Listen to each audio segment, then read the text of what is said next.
المرسلين وعلى آله وصحبه أجمعين. اللهم صل على سيدنا ومولانا محمد وعلى آل سيدنا ومولانا محمد وبارك وسلم. أما بعد. السلام عليكم ورحمة الله وبركاته. We left off talking about the fadail of Surah Al-Fatiha. We mentioned two ahadith among four major ahadith that Imam Ibn Kathir mentions. So, hadith number 3, he states that Ibn Jabir, he says, رضي الله عنه, انتهيت إلى رسول الله صلى الله عليه وسلم وقد أهراق الماء. I came to Nabi sallallahu alayhi wasallam, he was pouring water. فقلت السلام عليك يا رسول الله. I stated, or I said, السلام عليكم, O Messenger of Allah. And he didn't return the salam. So then I said again, Assalamu alayka ya Rasulullah, gave him salam again, and then Nabi sallallahu alayhi wa sallam did not return the salam. He said a third time, Assalamu alayka ya Rasulullah, he did not return the salam. Then he said a fourth time, Assalamu alayka ya Rasulullah, he did not return the salam. So then Nabi sallallahu alayhi wa sallam started walking away, and I was behind him, and I caught up to him. I came to his home, and then I entered the masjid. And I sat down, and I was very worried and I was grieved, worrying what happened. Why did Nabi sallallahu alaihi wasallam not return my salam? Maybe something is wrong with me. I gave him salam several times, he didn't answer. فَخَرَجَ عَلَيَّ رَسُولُ اللَّهِ صَلَّى اللَّهُ عَلَيْهِ وَسَلَّمَ قَدْ تَطَهَّرَ. So Nabi sallallahu alaihi wasallam, the reason why he didn't give salam, he was without wudu. So he wanted to do wudu, purify himself, and then come and give salam. So he came out of his home, and then he said, وَعَلَيْكَ السَّلَامُ وَرَحْمَةُ اللَّهِ وَعَلَيْكَ السَّلَامُ وَرَحْمَةُ اللَّهِ وَعَلَيْكَ السَّلَامُ وَرَحْمَةُ اللَّهِ. He answered all of his salams. Then he told him, أَلَا أُخْبِرُكَ يَا عَبْدُ اللَّهِ بْنَ جَابِرٍ بِخَيْرِ سُورَةٍ فِي الْقُرْآنِ. He says, Oh Abdullah bin Jabir, should I not tell you the best surah in the Quran? قُلْتُ بَلَا, of course, O Messenger of Allah, please tell me. قَالَ اقْرَأْ الْحَمْدُ لِلَّهِ رَبِّ الْعَالَمِينَ حَتَّى تَخْتِمُهَا. He says, read Surah Alhamdulillahi Rabbil Alameen until you finish it. This is he says, khayri suratin fil Quran. Best surah in the Quran uses the word khayr. So it is the best surah of Quran, is the greatest surah of Quran. These are the various different hadith in that regard. One more hadith in this regard, and then we'll move on to the next thing that he talks about. This is mentioned in Sahih al-Bukhari. Abu Sa'id al-Khudri says, we were كنا في مسير لنا فنزلنا. We were traveling, we stopped traveling for a while. فجاءت جارية فقالت إن سيد الحي سليم. So they were in their travel, and this is one that I referred to you before. They settled in some area for the time being to take rest, and a girl came out and she said, the leader of this tribe, he's been stung by a scorpion or some kind of animal. Right? And the word for it is salim. Right? Salim means actually someone who is healthy, someone who is well. But they use this word for someone who got stung as well. He's going to explain why they call it a salim. Which is odd. If someone gets stung, they say he's healthy. It's strange, but he'll tell you why they say that. Anyway, she says the leader of this tribe, he's been stung by some poisonous creature. Many of the people of our village, they're missing. They've gone out. They're not here right now. Those who can give him first aid is not here. Is there anyone who can do ruqya, or is there anyone who knows how to cure this person from this? فَقَامَ مَعَهَا رَجُلٌ مَا كُنَّا نَأْبِنُهُ بِرُقْيَةٍ. So he says, a person got up and he started following her, and we never thought that this person could do ruqya. They know each other, they're all traveling together, Sahaba or companions. So someone amongst the Sahaba got up to help this girl, and none of us thought that this person could do ruqya. He's never shown that before. فَرَقَاهُ فَبَرَى. He did ruqya and this person got better. He said something, he blew on him, the person got better. فَأَمَرَ لَهُ بِثَلَاثِينَ شَاةٍ. And so then the Sayyid, the leader of the tribe, he said, give them 30 sheep as a gift. This is a shorter version. The bigger version was the one that I mentioned. وَسَقَانَا لَبَنًا. And they gave us milk to drink. They treated us well. فَلَمَّا رَجَعَ قُلْنَا لَهُ أَكُنْتَ تَحْسِنُ رُقْيَا أَوْ كُنْتَ تَرْقِي. So when this person came back, the Sahabi, we asked him, did you learn ruqya from someone? We didn't know this, that you can do that. You do ruqya? قال لا, I don't do ruqya. He said, ما رقيت إلا بأم الكتاب. He said, the only thing I did is I read Fatiha. That's all I did. I don't know this art of ruqya or their first aid. قلنا لا تحدثوا شيئا حتى نأتي أو نسأل رسول الله صلى الله عليه وسلم. We said among ourselves, don't do anything till we get to Nabi sallallahu alaihi wasallam. We need to ask him about this. He doesn't know ruqya, but he read Fatiha on him. How does he know that Fatiha can cure? We need to get more information about this. And this was the Sahaba. Anytime they came across an issue, they wouldn't just do whatever they wanted to. They needed info from Nabi sallallahu alaihi wasallam. This Sahabi who did it, he used his judgment, his ijtihad. So we came to the Prophet sallallahu alaihi wasallam. When they came to Medina, he says, we mentioned this to the Prophet sallallahu alaihi wasallam. He said, وَمَا كَانَ يُدْرِيهِ أَنَّهَا رُقْيَةٌ. How did he know that it's ruqya? Meaning it is ruqya, but how did he know that? That's what Nabi sallallahu alaihi wasallam said. So this Sahabi, he used his judgment. In the Quran, Allah says the Quran is shifa, and he knew the virtue of Surah Fatiha, so put those two together. He said, okay, I can read Surah Fatiha, it's going to be a cure for this person. So it was his judgment. It was a judgment call. But the other Sahaba were not pleased until they got direct information from Nabi sallallahu alaihi wasallam about this. So Rasulullah sallallahu alaihi wasallam said that how did he know it was ruqya? اقسموا وضربوا لي بسهم. He said, okay, all that you got, the 30 sheep, break it amongst yourselves and give me some as well. Meaning, I would like to have some as well. Meaning, why did Nabi sallallahu alaihi wasallam say this? Because he didn't have sheep and he wanted sheep? No, he wanted to show that this is halal. The income that you get from ruqya will be halal. So scholars also, they say that if someone's doing ruqya and he asks for money, you can't say it's haram.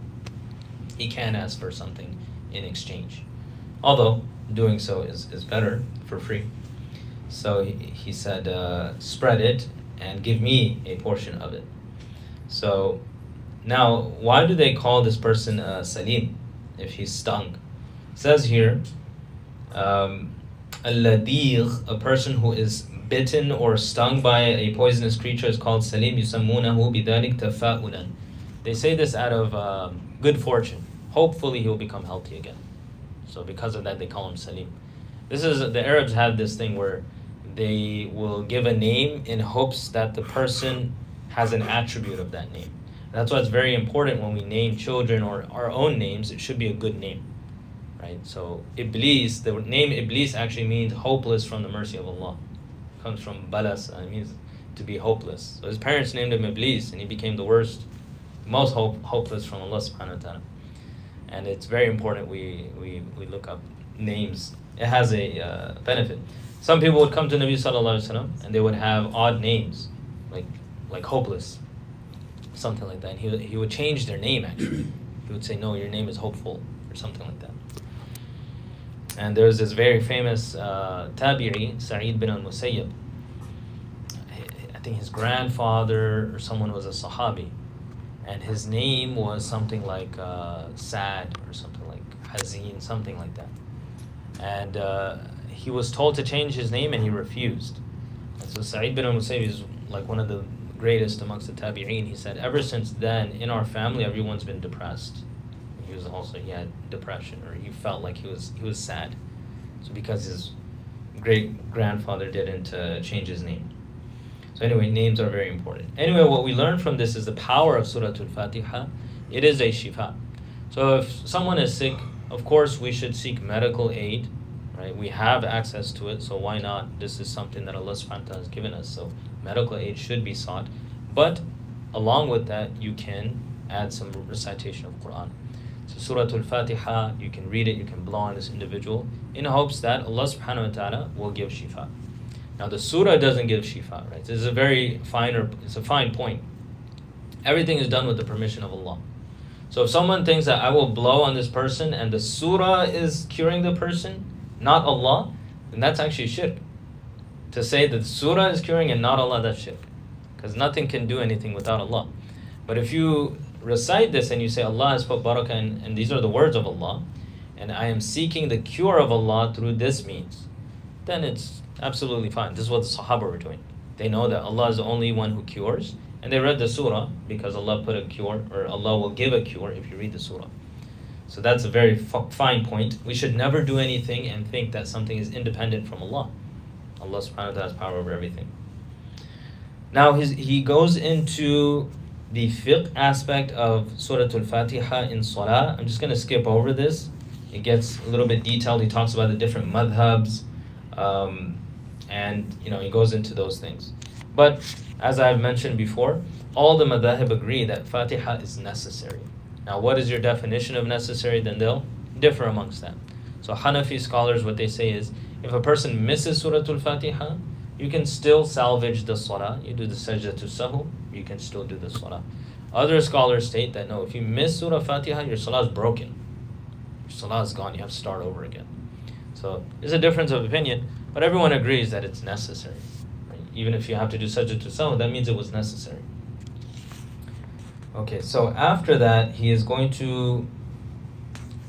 into even more different masail, talking about, does the imam and the munfarid, or the imam and the muqtadi, the person who's following the imam, does the muqtadi read Fatiha? Does the person reading alone read Fatiha? There's many differences of opinions. We don't really have to go into all of that right now. So Ibn Kathir, he goes into fiqh a lot. Anytime there's deep fiqh discussions, he will discuss that. Then he's actually going to start the tafsir. He starts with the tafsir of A'udhu Billahi Minash Shaitanir Rajim. So we're going to talk about that, inshallah. How much time has elapsed? We have 2 more minutes. So he is going to talk about A'udhu Billahi Minash Shaitanir Rajim, because we read that before we begin Surah Al-Fatiha. Then he's going to talk about Bismillah. So these are very lengthy, discussions just on A'udhu Billah. So we didn't even start Surah Al-Fatiha yet.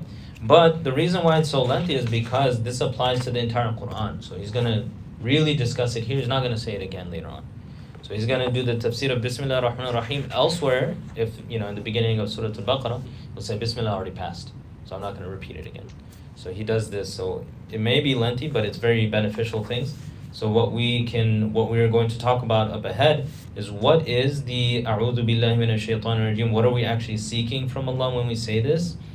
Now, and then there's a whole issue. Do we read it before we start the tilawah, or before Fatiha, or after Fatiha? There's another opinion that read A'udhu Billah after Fatiha.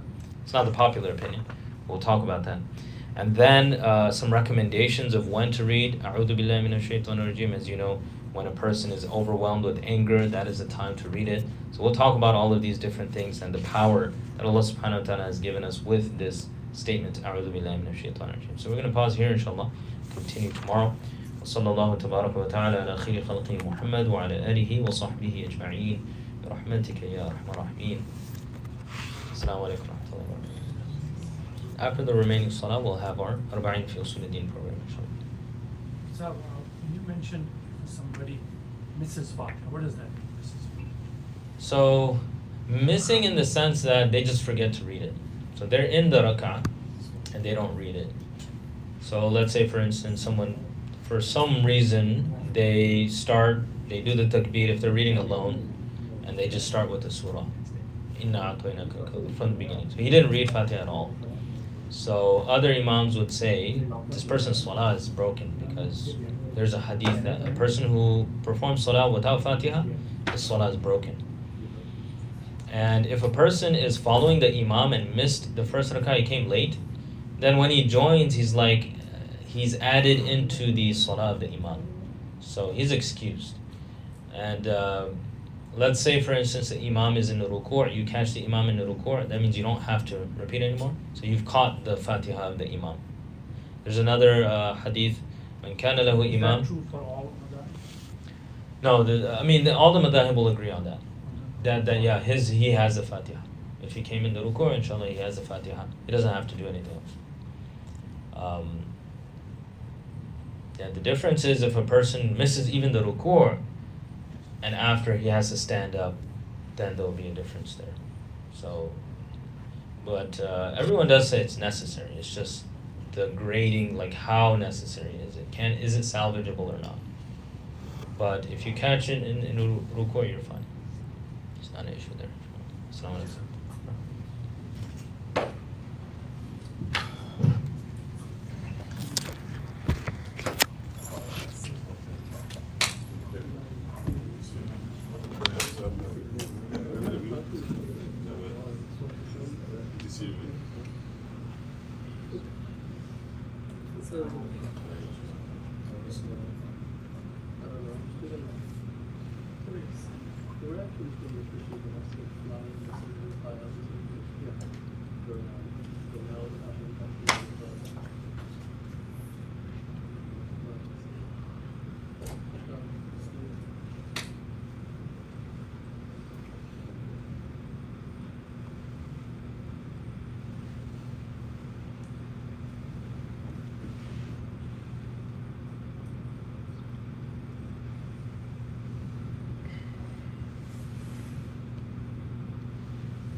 centered? Centered. Yeah. It's more centered. I'll try different angles, see what works best. This one is nice, but sometimes I'm like here, so I'm completely covered. Is the audio working? I mean, it should be, right? Yeah. It's on still. Yeah, it's been on the whole time. All right, inshallah. I'll wait a little bit.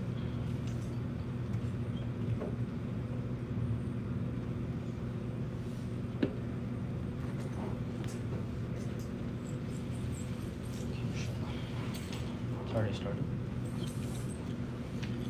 بسم الله الرحمن الرحيم الحمد لله رب العالمين والصلاة والسلام على سيد الأنبياء والمرسلين وعلى آله وصحبه أجمعين اللهم صل على سيدنا ومولانا محمد وعلى آل سيدنا ومولانا محمد وبارك وسلم أما بعد السلام عليكم ورحمة الله وبركاته. So previously we were talking about a question that Imam al-Ghazali posed. أي الأذكار أفضل? What is the best dhikr that we can do? And he mentioned that all adhkar in Islam, when we're talking about Allah subhanahu wa ta'ala, is going to end up with you, if you go into the deeper levels, coming to the same conclusion, which is Allah. Right? If you're in fana, you can't really think of many things, it's just one singular thing. So whether you're saying Subhanallah, La ilaha illallah, Alhamdulillah, it's going to end up with you pondering over Allah subhanahu wa ta'ala. So it says, in reality, it's all the same, so you can't really say that one is better than the other. It's the same thing. But he says before you reach that level, most people don't get to that level, there is a difference. There are different adhkar. And that's why in the hadith also sometimes Nabi Sallallahu Alaihi Wasallam says one dhikr is better than another, or you can get more reward for doing one. It's based off of those phrases before you get into fana. So he has recommended a dhikr, and he says here that it is La ilaha illallah al-hayyul qayyum, the recommended dhikr that Imam al-Ghazali gives. Now, if you want to do another one, that's also fine, right? So no one is saying that you have to do this dhikr. He is recommending that.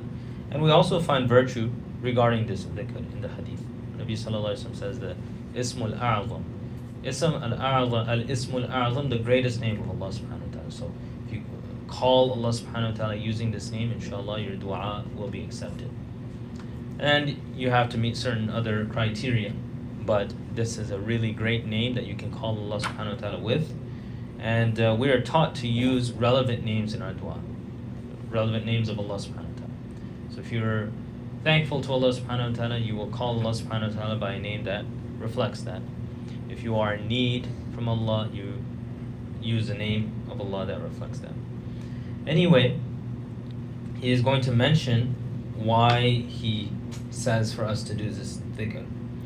He says, وَالصِّفَاتُ وَالْأَسْمَاءُ الْوَارِدَةُ فِي حَقِّ اللَّهِ سُبْحَانَهُ تَنْقَسِمْ إِلَى مَا هُوَ حَقِيقَةٌ فِي حَقِّ الْعِبَادِ وَمُؤَوَّلَةٌ فِي حَقِّهِ سُبْحَانَهُ كَالصَّبُورِ وَالشَّكُورِ وَالرَّحِيمِ وَالْمُنْتَقِمِ.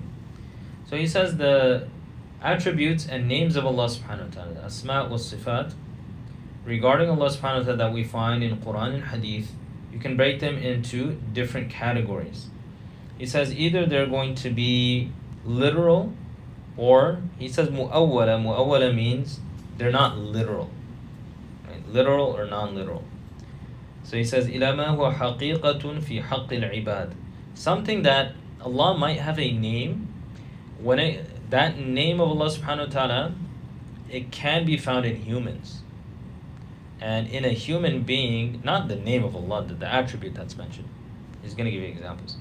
It's literal when it comes to me and you, and when it comes to Allah subhanahu wa ta'ala, it's beyond the literal. Right? Example, sabur, sabr. So human beings, can they have patience? Yes. Nabi Sallallahu Alaihi Wasallam tells us you have to have patience. So sabur means the patient one. Now, what does it mean that Allah is patient? Like, what is the literal meaning of patience? Patience is when something is happening to me that is stressful, I deal with that stress in a certain way. I don't complain against Allah subhanahu wa ta'ala. I return back to Him. I get closer to Allah through patience. So that's the literal meaning of patience. So in humans, it's literal. Now, Allah's name is Sabur, the patient. Does Allah undergo stress? No. Allah is stress-free. He doesn't undergo stress. He's the king of the universe. Nothing bothers him. Yes, people doing sins, Allah is not pleased with that, but He's not harmed in the least. He can destroy all of humanity, whatever. There's no problem. So it's actually not literal for Allah subhanahu wa ta'ala. It has a meaning. Don't think that there's no meaning to Allah's name. There's a meaning. But it's not literal like it is in humans. Now we could say sabur in the sense that Allah subhanahu wa ta'ala allows things to occur. People are rebelling against Allah subhanahu wa ta'ala, and He says, I'll give you time. No problem. But is it harming Allah? It's not harming Him. So that's what He's talking about here. Another example, shakur, thankful. So a human being, when are we thankful? We are thankful when we require something and we receive that, and then we show thanks. Because a need was fulfilled. Does Allah have a need? No, He doesn't have any needs. So He doesn't have literal thankfulness, but He is shakur in the sense that He gives you rewards, even though He didn't need your ibadah. When you do tahajjud, Allah is thankful, not that He needed the tahajjud, like, He got strong because of tahajjud. No, but He does reward you greatly. So it's kind of like our thankfulness, but it's not. Our thankfulness is like, I needed this, thanks for that favor, now I'm going to do you the favor back. So that's what He's talking about here. Other examples, mercy, and taking revenge. So these are not, Allah subhanahu wa ta'ala has these attributes, but not like you and I. None of Allah's attributes are like ours. None of them. There is some kind of resemblance in the sense that we understand what mercy is, but you can never reach the true mercy and understanding of what Allah's mercy is. That's what He's saying. He has this elaborate explanation. That's what he's going into right now. He says that there's some attributes of Allah like this. And there's other attributes of Allah. He says, وَإِلَى مَا هُوَ حَقِيقَةٌ فِي حَقِّهِ سُبْحَانَهُ. There are some attributes that is actually literal for Allah. And it doesn't apply to you and me. So the first group was, it's literal for humans. For Allah, it's metaphorical. It's not the same that applies to us.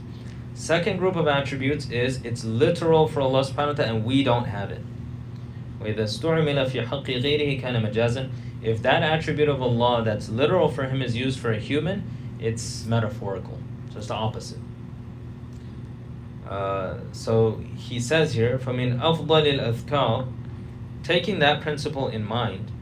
Now, like what is an example of this? Does anyone want to venture into say what an example of this is? Like it's literal for Allah and it's figurative for us. I'll give you a few seconds to think. A name of Allah, it's literal for Allah, but it's metaphorical for us. Not like the first group, which is the opposite. So I'll give you, Allahu la ilaha illa huwa al-hayyul qayyum. Al-hayy. Allah is alive. So now we would say hayy means the one who is alive. Now we have life. So, what's the whole deal with that? The whole thing here is true life, like in the maximum sense of what life is existence without the need of anything. Complete independent existence. Now your life and my life is not like that. We're dependent on Allah. So if Allah was not there, we wouldn't be there. But if we're not there, He's there. So He really has literal life, and we have figurative life in that sense. Right? There's many names like this. Al-Qayyum, the one who is like aware. So our awareness is like, it's limited. What you and I can see and hear in this room, are we aware of what's happening outside the wall? No. When you go to sleep, are you aware of what's... No. But Allah's awareness is complete awareness. So it's actually literal for Allah. For us, it's figurative. So he says there's many names like this. Either it's literal for us and figurative for Allah, or it's literal for Allah and figurative for us. At the end of the day, we share no attribute of Allah. It's impossible. So now he goes into why he says La ilaha illallah al-hayyul qayyum is the best type of dhikr. Right. So I'll try to go to 9:45 inshallah. Take a little bit of time because I don't want to pause in the middle of an idea and then we have to redo it next week. فَإِنَّ فِيهِ اسْمَ اللَّهِ الْأَعْظَمِ. In this dhikr, لَا إِلَهَ إِلَّا اللَّهُ الْحَيُّ الْقَيُّومِ is the greatest name of Allah in there. Now, which exactly one? We have Ilah, we have Allah, we have Al-Hayy, we have Al-Qayyum. Which is the Ismul A'zam? We don't know exactly. But we know in this phrase, the greatest name of Allah is there. إذ قال صلى الله عليه وسلم اسم الله الأعظم في آية الكرسي وأول آل عمران. There's a hadith, Nabi sallallahu alaihi wasallam says, the greatest name of Allah is in both Ayatul Kursi and the beginning of Surah Al Imran. How does Al Imran start? Alif Lam Mim, Allahu la ilaha illa huwa al-hayyul qayyum. So what is the common factor in Ayatul Kursi and Allahu la ilaha illa huwa al-hayyul qayyum? Is that same part. So that in there is Al-Ismul A'zam. So we could just say this phrase, and you know that you got the Al-Ismul A'zam. In the dua, you say, Allahu la ilaha illa huwa al-hayyul qayyum. Now, it may be just one of them, but he didn't specify which one it was. But we know it's in that phrase. وَلَا يَشْتَرِكَانِ إِلَّا فِي هَذَا. And the ism of Allah, the greatest name of Allah, is the common factor between the two, which is this. وَلَهُ سِرٌ يَدِقُّ عَنْ فَهْمِكَ ذِكْرُهُ. He says there's a secret to this, why this is such a powerful dhikr. He goes into the rationale of it. And he says it's something very intricate. If you were to understand it, you would find it very intricate. So he's going to explain, but he says this is not even the full explanation. And this is really nice that, behind all of these formulas and the azkar that Nabi Sallallahu Alaihi Wasallam gives us, there is some type of rationale to it. You have to use your mind to come to it. That's what Imam al-Ghazali is going to do here. He says, وَالْقَدْرُ الَّذِي يُمْكِنُ الرَّمْزُ إِلَيْهِ. The amount that I can share with you, he's saying, there's a really deep secret behind it, and he says, I cannot share that with you. That is, I guess he's going to say that it's experiential. But he says, the amount that I can share with you, I'll share right now. So he's saying this is just a percentage of what that secret in that phrase is. أَنَّ قَوْلَكَ لَا إِلَهَ إِلَّا اللَّهِ يُشْعِرُ بِالتَّوْحِيدِ. The first part of the dhikr, La ilaha illallah, the rest of it, Al-Hayyul Qayyum. La ilaha illallah, it's tawheed, oneness of Allah. وَمَعْنَى الْوَحْدَانِيَّةِ فِي الذَّاتِ وَالرُّتْبَةِ حَقِيقِيٌّ فِي حَقِّ اللَّهِ تَعَالَى غَيْرُ مُؤَوَّلٍ. Singularity and being one in regards to Allah's being and essence is literal. It's not an interpretation, it's literal.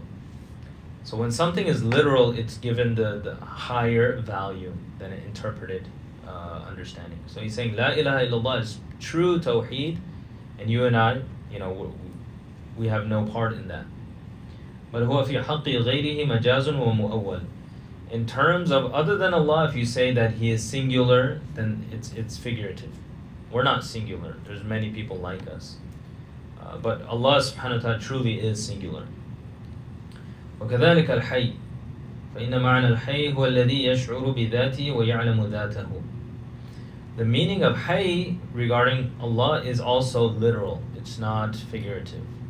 So what he's trying to say here is, anytime you have the names of Allah subhanahu wa ta'ala, the greater names are the literal ones, not the figurative ones.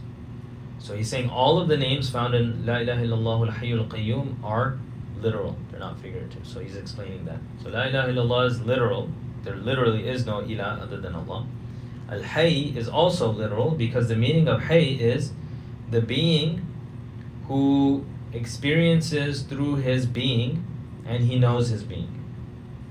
So I'm not going to go into it. It's very philosophical. Allah subhanahu wa ta'ala is the only one that knows himself. We cannot really know Allah subhanahu wa ta'ala to the extent that Allah knows himself, because Allah is infinite and his knowledge is infinite as well. So his knowledge actually encompasses his being. He knows everything about himself. وَالْمَيْتُ هُوَ الَّذِي لَا خَبَرَ لَهُ مِنْ ذَاتِهِ. A dead being, someone dead, is one that doesn't know anything about himself. He has no more knowledge. Right? So we're kind of figurative. We don't know exactly what's happening in ourselves. Like all the different chemical reactions that's happening when you eat something, or when you're sleeping, what's happening in your mind, you don't know any of that. So your knowledge of yourself is very limited. We also don't know the sicknesses that we have, mental illnesses, or our different levels, layers of subconsciousness. We don't have any knowledge of that. So actually our knowledge of ourselves is very limited. As for Allah subhanahu wa ta'ala, He knows His being in and out. There's nothing that He doesn't know, even about Himself. So Allah's being is infinite, like His power is infinite, and His knowledge is infinite because He knows all of that as well. So he's saying he is truly Hayy. That's what it means to be alive, to have awareness. So Allah has that awareness. You and I don't really have it. He says this is also literal for Allah subhanahu wa ta'ala. Him being Hayy. It's not metaphorical. Now the last one, Al-Qayyum. وَالْقَيُّومُ يُشْعِرُ بِكَوْنِهِ قَائِمًا بِذَاتِهِ. The meaning of Qayyum is one that exists in himself, intrinsically existent. So what does that mean? Like, he doesn't need anything to exist. He doesn't need anyone's help. You and I, we need stuff. Someone can say, no, I don't need anyone, I got so much money, this and that. You need time and space. We're talking about like actual like being. You can have all the money you want, but if you don't have space, you're not going to exist. You don't have time. You're subjugated within space. Allah, He doesn't need anything. He made it, time and space. So Al-Qayyum يُشْعِرُ بِكَوْنِهِ قَائِمًا بِذَاتِهِ. He exists in himself, needs absolutely nothing. وَأَنَّ كُلَّ شَيْءٍ قِيَامُهُ بِهِ. Everything else is metaphorical. Their existence is dependent on Allah subhanahu wa ta'ala. If Allah's not there, no one's there. And because Allah's there, everything else is there. وَهَذَا أَيْضًا حَقِيقِيٌّ لَهُ عَزَّ وَجَلَّ غَيْرُ مُؤَوَّلٍ. This is literal for Allah. He is Qayyum, literally. And لَا يُوجَدُ لِغَيْرِهِ. No one else has this attribute of Qayyum. But لَا يُتَصَوَّرُ لِغَيْرِهِ. You can't even think of anyone having this. Actually, scholars say that it's impermissible to call someone Qayyum. Some Sufis, they call some, awliya, they say, oh, he's a Qayyum. It's not jaiz. Not permissible to call someone Qayyum. You can call someone Rahim. In the Quran, Allah calls Rasulullah Rahimun bil-mu'minina ra'ufur. Bil-mu'minina Rahimun ra'ufur Rahim. That's the ayah. Bil-mu'minina ra'ufun Rahim. Allah calls Nabi Sallallahu Alaihi Wasallam Ra'uf and Rahim. Both of them are names of Allah as well. Ar-Ra'uf, Ar-Rahim. That's why you hear Abdur Rahim, Abdur Ra'uf. These are names of Allah. So some names you can actually call other people. Some names that are, what he said, haqiqi for Allah, literal for Allah, you cannot call that to other person. You can't call any human Rahman, not jaiz, not permissible. You can call a person Rahim. Because the Rahim is an attribute that people have, but Rahman is an attribute that no one else has. Same thing with Qayyum. Because they're literal, you can't call anyone Al-Hayy. It's not possible. You can say a person is alive, but it's figurative. But you can't give a name to a person and call him Al-Hayy. You can't give a person the name Allah. You can't call his name is Allah. He's not Allah, but his name is Allah. That's not permissible. You can't give the name Al-Hayy, Al-Qayyum, none of these, because it's literal for Allah. So this is a principle that he's sharing with us. Some of the names of Allah, if it's metaphorical for Allah, you can call people these names. Like you can call someone Sabur. You can call someone Rahim. Brother Rahim. Brother Sabur. It's possible. But you cannot call him Brother Allah. or Brother Al-Hayy Al-Qayyum. Right? You can't do that. وما عدا هذا من الأسماء الدالة على الأفعال كالرحيم والمقسط والعدل وغيره فهو دون ما يدل على الصفات لأن مصادر الأفعال هي الصفات فالصفات أصل والأفعال تبع. So he says the other names of Allah subhanahu wa ta'ala, they indicate an action. So Rahim is the name of Allah. Muqsit, the just. Al-Adl, also meaning just. These are a name of Allah, but they reflect an action of Allah. What are the actions of Allah? Allah will take people to task on Yawm al-Qiyamah. All the zalimeen, they're doing whatever they want in the world. On Yawm al-Qiyamah, there's a day Allah will take them to task. So he has a name, Al-Muqsit, or Al-Adl, the just. It reflects an action that Allah will do. The action names of Allah are not as great as the attribute names of Allah. So the names that we just discussed, Al-Hayy, Al-Qayyum, those are attribute names. And they're literal. So those are of the highest caliber. You have other attribute names of Allah, but they're not literal. And then you have action names of Allah. So he says those are even less. Meaning they're no less, but in terms of comparing the names of Allah, they're not going to be on that same level. He says the names that reflect an attribute are going to be of the highest caliber. And that he's basically telling you why Allahu la ilaha illa huwa al-hayyul qayyum is the best dhikr. Because these are all names of Allah that are His attributes, not actions, and they're literal. So it gives you a lot of power in that dhikr. I still have time, inshallah. 7 minutes, I'm going to keep going. 45, inshallah, that's one I'll stop. وما عداها من الصفات التي تدل على القدرة والعلم والإرادة والكلام والسمع والبصر فذلك مما يظن أن الثابت منها لله عز وجل مفهوم ظواهرها وهيهات فإن المفهوم من ظواهرها أمور تناسب صفات الإنسان. So now he's saying there's other names of Allah subhanahu wa ta'ala that indicate his attributes such as Al-Qadir, Al-Alim, Al-Murid, these are names, As-Sami', Al-Basir. So you should not think these to be literal. Like, what does it mean, literal hearing? Actually, let me continue with what Imam al-Ghazali is saying, because you can take it both ways. That for us, it's metaphorical.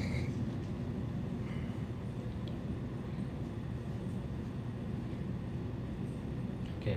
بل لها حقائق يستحيل ثبوتها للإنسان فتستخرج من هذه الأسامي بنوع من التأويل. So he says here, a person may think that, okay, there's other names of Allah that reflect his attributes, such as Al-Qadir, As-Sami', Al-Basir, powerful, knowledgeable, one who hears. But he's saying here the only issue is that human beings have some level of that, not to share with Allah, but a person hears and a person sees.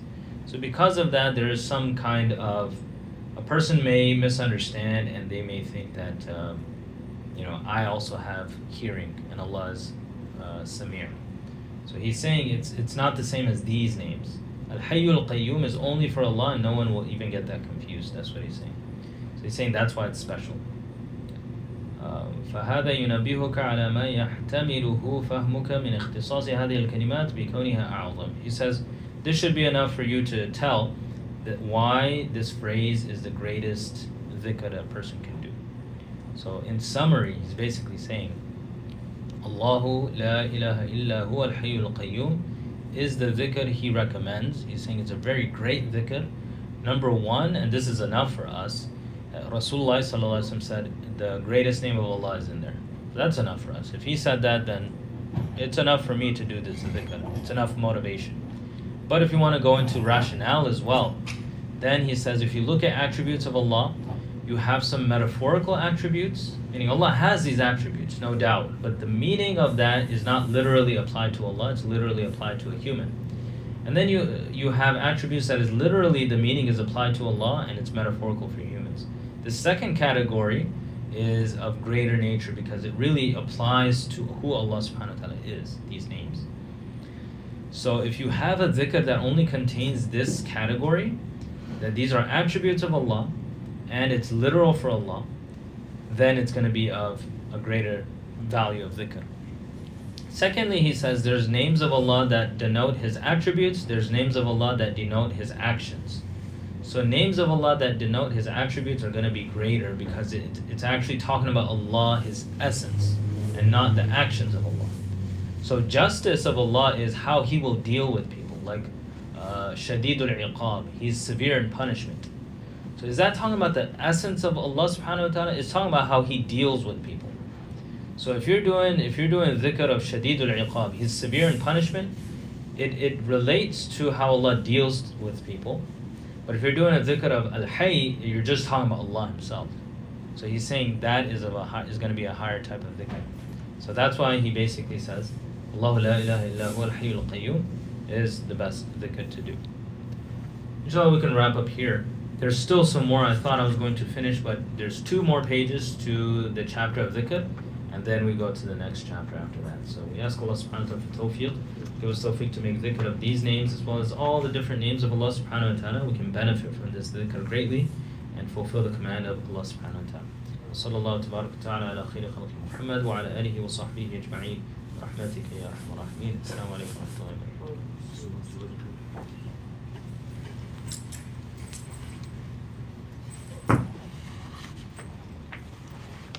How's your foot doing? How's it look? Your foot. It's okay. Fully recovered? You're not going to be playing anymore? I can't play for doctor's office at least for the next 2 weeks. No playing. You saw a doctor? No, doctor's office. He checked my leg. Oh. There's something unusual about it, but we don't know what it is.